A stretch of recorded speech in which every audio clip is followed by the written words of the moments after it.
Forget everything you know about rental arbitrage, everything you know about Airbnb, and throw it all away. I'm going to give you the 13-step process on how to start, scale, and automate a 7-figure Airbnb business within 20 days. For those of you who don't know me, my name is Hamza Zafar. I'm a 7-figure Airbnb host and rental arbitrage operator. I started this company 24 months ago with my wife back in Philadelphia, Pennsylvania. And since November of 2020, my wife and I have scaled this business to 180 units across 5 different cities that generate over $500,000 per month for us. By the end of this video, I'm going to have summarized exact steps that you need to take in order to start, scale, and automate a 7-figure business just like I did. Step 1. The first thing you have to do is create your LLC. You're gonna go on LegalZoom.com and create a single member LLC. You're also gonna wanna register for your EIN number. Your EIN number is your tax ID number for your business. The only thing you're gonna require is your social security number and a US address. Now, if you're Canadian like I am and you wanna do business in America, there's a lot more steps that you have to take. Feel free to message me privately and I'll tell you exactly what those steps are. This entire process should take only a few hours. Step 2, your business entity setup. The next thing you're going to do is head to your local bank with your LLC documents and open a business bank account. Now that your business bank account has been created, the next thing you have to do is start registering for trade lines. Business credit is really important in this business. A lot of buildings have criteria and one of them is business credit. So you have to build your credit just enough where you can pass that certain criteria and get into these buildings. The first thing you're gonna do is go on Experian Business and open an Experian Business credit account. Next, I want you to go on DNB.com and open a DNB number for your business. Now, for your DNB number, you need to have trade lines. So I recommend having at least 3 trade lines that report to your DNB. This entire process should only take you 1 day. Step 3, lead generation system. Now that you have the legal and business entity set up, now it's time to actually get deal flow. So you need to build a lead generation system that sends you apartments every single day. The best way to do it is by hiring VAs. But to hire those VAs, you need to interview them properly. You need to know exactly what questions to ask and what to look out for. You need to have some type of CRM set up, knowing which buildings are calling you back, which buildings are cold leads, which buildings are hot leads, and making sure you're only pursuing buildings that have interest. Then you have to learn the entire sales pitch process. What to say to these buildings, what to say to these landlords, what not to say to these property management companies, how to pass a screening criteria, exactly what to say, how to negotiate. These are all the things that you have to teach your VAs in the lead generation system. This whole process should take only 2 days. Step 4, market research and deal analysis. Now you have to find the right market on where you want to start your Airbnb business. Starting in a non-profitable market could be the biggest mistake of your entire life. After you found the market that you want to pursue, now you have to do an AirDNA analysis. And this can include 2 things. Actually going on AirDNA and analyzing the data, and 2, going on Airbnb, scraping all the data manually, and then analyzing it. Then with that data, you then have to calculate the unit economics of every single unit in that building to make sure you can actually make a profit. Because at the end of the day, the amount of revenue you generate means nothing. The money you keep at the end of the day, the profit that you have, that net free cash flow, that is the biggest criteria for success. This entire process should only take 2 days. Step 5, business credit card funding. At this point, with your lead generation system working, you have gotten a lot of leads from buildings that want to offer you 5, 10, 15 apartments. Now, how do you fund them? I personally recommend business credit cards. The only reason why I grew so fast and scaled so quickly is by leveraging business credit cards, by opening 0% APR credit cards, no interest, no payments credit cards, and putting every single furniture purchase on these credit cards. Building the business so quickly, taking all the profit, and then paying them all off right away. The whole process of applying for 3 to 5 different business credit cards should take only 1 day. Step 6, lease negotiation. Now, finally in your journey, a building has replied back to you. They want to offer you 5 apartments. Now it comes down to actually negotiating the lease. The terms of the lease are actually very, very important. The first thing that I like to do is always negotiate some type of upfront concession. That way my cash on cash return is a lot higher. Then the actual structure of the lease itself is very important. The lease length, the renewal rate, what is the rent going to be when you renew 1 year, 2 years, 3 years from now? What's your security deposit going to be? My goal is to always pay the least amount of security deposit as possible.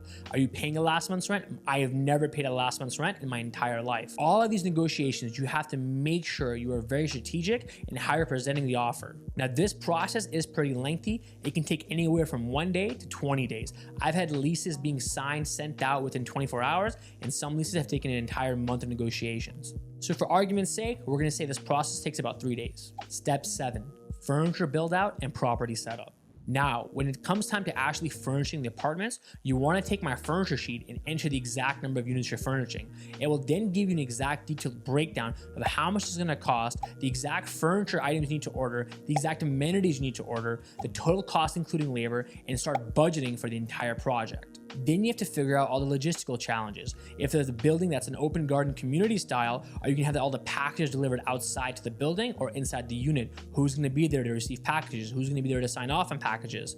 If it's a high rise, you can't have 300 boxes show up in the lobby. So you have to figure out the logistical solutions to making sure you don't get in trouble with the building. Now, if you're an out-of-state investor like I am, or in my case, an out-of-country investor, you have to figure out how can you do all this remotely the way I've done it. And finally, where do you even find furniture builders? Where do you find help? Where do you find laborers? Where do you find people that are going to set up every single apartment for you, do all the manual labor involved, and make sure all the units look great?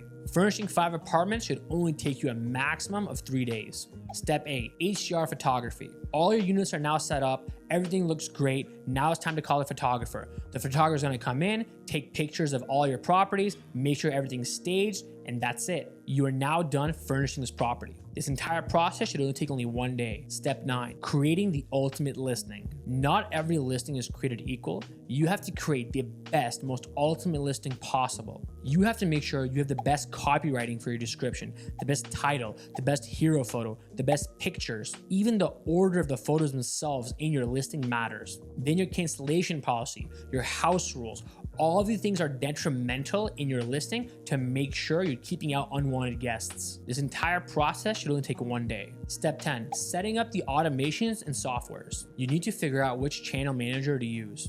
There are probably over 20 channel managers in the short-term rental industry alone. You have to figure out which one you like, what advantages and disadvantages some have over others, and see which one works best with your business. Then you have to figure out how you can automate the exact business itself using those channel managers and integrating them with all your smart devices, such as your noise sensors, smart locks, ring cameras, making sure everything's intertwined. That way your entire team can see everything from one dashboard. And lastly, what project management software are you going to use? What is the entire company based out of? What are you using when you're onboarding new VAs? What does your company directory look like? You have to make sure you have something in place that whenever a new person joins the team, they're not asking aimless questions. They know exactly where to go, what to look for information, and make sure guests are being handled accordingly. This entire process should only take 1 day. Step 11, dynamic pricing and revenue management. You need to figure out which dynamic pricing software you want to use. Are you going to use Price Labs, Wheelhouse, Beyond Pricing? Then you need to understand what dynamic pricing is. How do you then set the base rate? How do you find the minimum night? How do you account for orphan nights? What's your minimum night stay? How do you get a higher volume of long-term and midterm stays? And finally, how do you maximize revenue and occupancy? You have to find the equilibrium and the maximum amount that you can charge while attaining the highest occupancy possible. Just that part alone took me an entire year to understand and figure out. Step 12, hiring VAs and onboarding. You're going to need to figure out where to hire VAs. Specifically ex-Airbnb employees. All 24 of my VAs are all ex-Airbnb employees. Then you need to figure out how to train them, how to interview them, how to create SOPs, training manuals, guides. Create a hierarchical structure within your company so everyone knows exactly who's in charge and what roles they have. Then you need to figure out how many actual VAs you need, what are the shifts going to be like, time zone differences, compensation, promotions, bonuses, and the many other challenges and things to watch out for. This entire process should only take 1 day. Step 13, building a cleaning team. Now you have to figure out, are you going to use cleaning contractors or are you going to hire in-house? Is one more cost effective? Is one more hassle free? Then you need to figure out how much you should pay for each. Who pays for the supplies? Where do you even find cleaners in the first place? How do you train them? When is it time to fire them? How do you ensure quality turnovers after every check-in, check-out? And then lastly, how do you retain them? Because that's one of the most important parts in this business. You have to make sure the team that you have is a team that wants to work for you. If the cleaners are going to show up to your property and do a half-assed job, your reviews are going to suffer, your guests are going to leave bad reviews, you're going to get less bookings, and on top of that, your employees are not going to want to work in your business anymore. And lastly, the operational issues. There's probably 30 to 50 operational challenges that come up. I'm just going to name a few that you have to watch out for. There's a specific methodology that goes behind every single guest that wants to book one of our properties. Create your own system on what your approval criteria is for every single building. And then, in case a party is thrown, what do you do? Who do you reach out to? What do you do to make sure nothing happens to your property? What do you do with the police? There's a lot of steps involved to make sure you end up on the right side of things. How do you file claims for damaged items and goods and get paid every single time? How do you file claims against smoking? How do you deal with cancellations? Should you allow pets or do you not? What happens if a guest wants to early check-in or early check-out? These are just a few examples of the many operational logistical challenges you're going to face as you're growing the business. As my wife and I grew this business from 0 to 180 units over the last 2 years, we learned every single thing we possibly could by ourselves.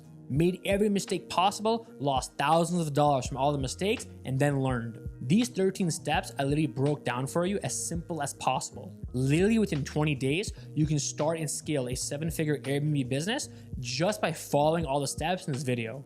If you guys follow me on TikTok and Instagram, I'm always posting answers to questions like these in my live videos, my stories, and my Instagram posts. I have documented and am currently documenting my entire journey on building this business from 0 units to all the way to 500 by next year. And I'm showing you the exact grind in the trenches of what it takes to actually build a 7-8 figure Airbnb company. Thank you so much for watching, everybody. I really hope you enjoyed the video and you take all the lessons that I gave you today and apply them and actually go and start your Airbnb company.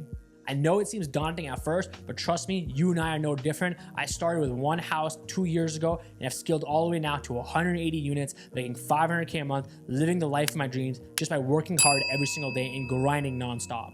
If I can do it, you can too.